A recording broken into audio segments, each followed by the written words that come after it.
वरिष्ठ नेता बार बार पूर्वांचल के ऊपर दिल्ली में लोगों को कंफ्यूज करने का प्रयास कर रहे हैं। दिल्ली जैसे प्रदेश में जहां पानी का दिक्कत हो, नाली का दिक्कत हो, सड़क का दिक्कत हो, उन समस्या पर दिल्ली के वरिष्ठ नेता और पूर्व मुख्यमंत्री कुछ नहीं बोल रहे। जब कोरोना जैसी महामारी इस दुनिया में आई तो दिल्ली के तत्कालीन मुख्यमंत्री ने क्या कहा था कि जो बिहार यूपी के लोग हैं वो बिहार यूपी लौट चले जाएं, इलाज तक की व्यवस्था नहीं दिया। मैं देख रहा हूं कि कुछ दिनों से दिल्ली में एक बड़े नेता, वरिष्ठ नेता बार बार पूर्वांचल के ऊपर दिल्ली में लोगों को कंफ्यूज करने का प्रयास कर रहे हैं। दिल्ली की जनता बड़ा स्पष्ट तौर पर जानती है कि दिल्ली के भलाई के लिए कौन काम कर रहा है और कौन नहीं कर रहा है। देश के यशस्वी प्रधानमंत्री नरेंद्र मोदी जी के नेतृत्व में लगातार भारत बढ़ रहा है और दिल्ली भी बढ़ रहा है। और दिल्ली जैसे प्रदेश में जहां पानी का दिक्कत हो, नाली का दिक्कत हो, सड़क का दिक्कत हो, उन समस्या पर दिल्ली के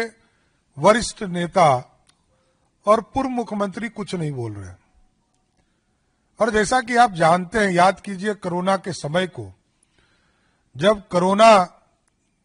जैसी महामारी इस दुनिया में आई तो दिल्ली के तत्कालीन मुख्यमंत्री ने क्या कहा था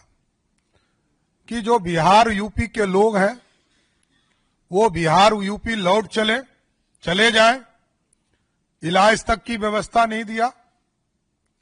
और बसों में भरकर बिहार और यूपी जाने के लिए लोग मजबूर हुए। और आज लोग ये गलतफहमी फैलाने का प्रयास करते हैं कि पूर्वांचल के इशू पर रोहिंग्या और बांग्लादेशियों से जोड़ने का प्रयास किया जा रहा है, जबकि उनको पता होना चाहिए कि हमारे राष्ट्रीय अध्यक्ष जगत प्रकाश नड्डा जी बिहार की धरती पर ही उनका जन्म हुआ, पले हुए और आगे बढ़कर पूरी तरह इस देश की राजनीति में आए, हिमाचल से का प्रतिनिधित्व करते रहे और जिस बिहार में जन्मे हों उस पूर्वांचल के लोगों के विकास के लिए, उनके सम्मान के लिए, उनकी समृद्धि के लिए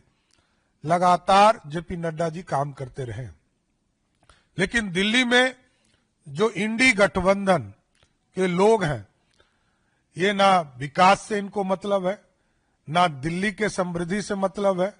ना दिल्ली में लोग शिक्षित हो, रोजगार मिले, इससे कोई चिंता लेना देना नहीं है। इसलिए आज बड़ा स्पष्ट तौर पर मैं आग्रह करने आया हूं दिल्ली में रह रहे पूर्वांचल के लोगों से, इन लोगों से सावधान रहने की जरूरत है और इन लोगों को करारा जवाब देने का समय आ गया। 10 साल 12 साल से दिल्ली में सरकार बनाकर कोई काम दिल्ली की जनता के लिए इन लोगों ने नहीं किया है। इसलिए मैं विशेष तौर पर सभी लोगों से आग्रह करूंगा कि पूर्वांचल के लोग 2025 के चुनाव में पूर्ण रूप से दिल्ली में बैठी सरकार को जवाब देने का काम करें। और साथ ही साथ आप देखे होंगे कि अपने आप को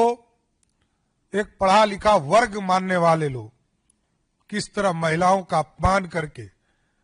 2 बड़ी घोषणा हुई दिल्ली में, दोनों वहां दिल्ली के मुख्यमंत्री ने घोषणा नहीं किया, दिल्ली